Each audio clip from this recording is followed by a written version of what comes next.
Hello mga nanay, first time ko magsalita sa vlog na ganito. Kumbaga, first time ko mag-vlog siguro. So, it's early in the morning and today is April 16, 2024.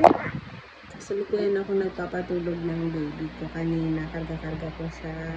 Tapos nangawit na yung mga paa ko at kamay. So, hinahayaan ko lang siya.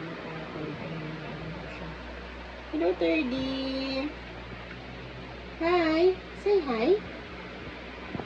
He is now 1 year old and 2 months this April 23, 2024. And wala pa po siyang ngipin. Pero sabi nga daw, so mga 18 months kung wala pa din, tsaka daw ipapacheck. So, meron na, naninigas naman na, matigas na yung ano niya. So, meron namang laman so far. So, hindi naman kailangan ko worry. Kasi, nung nagpa-x-ray kami, kasi nga ubo ng ubo, nasama yung, ano niya, yung structure ng teeth niya. So, ayun ang mouth niya. So, may nakita naman doon na mga ngipin kompleto na. So, the eruption na lang ang hinihintay. So, wala pa rin. So, hopefully, i-update ko kayo if magkakaipin na siya. And guys, nung nagpa-check up kami sa pedya niya, ang sabi, baka dahil maliit din siya pinanganak or sa timbang niya, gano'n. So, marami naman daw or baka din sa both ng parties ni my husband, may history din na matagal nagkaipin, gano'n.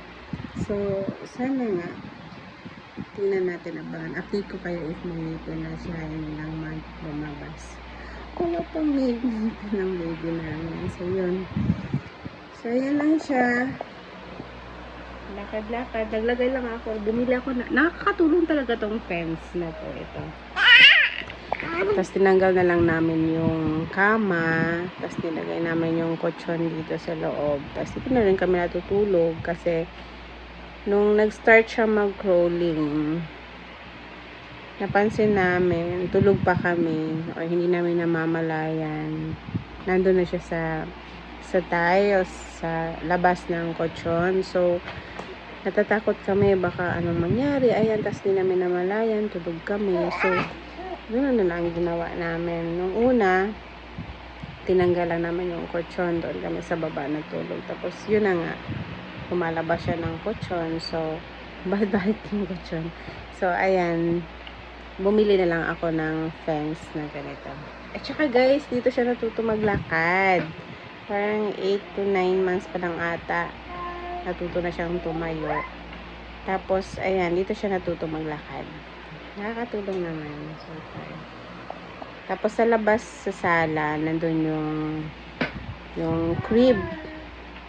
So, pag may ginagawa ako, kasi yung bahay namin is pagpasok, sala, tapos kusina, dahil maliit na dining area, tapos kusina. So, sa gitna ko siya nilalagay. Tapos, habang nagluluto ako, nilalagay ko siya sa crib para nakikita ko siya at nakakagalaw din ako ng maayos. Ayan. Bye-bye. Salamat po sa panonood. Bye. Bye. Bye guys. Update ko kayo if may ipon na siya. Thank you for watching. Bye.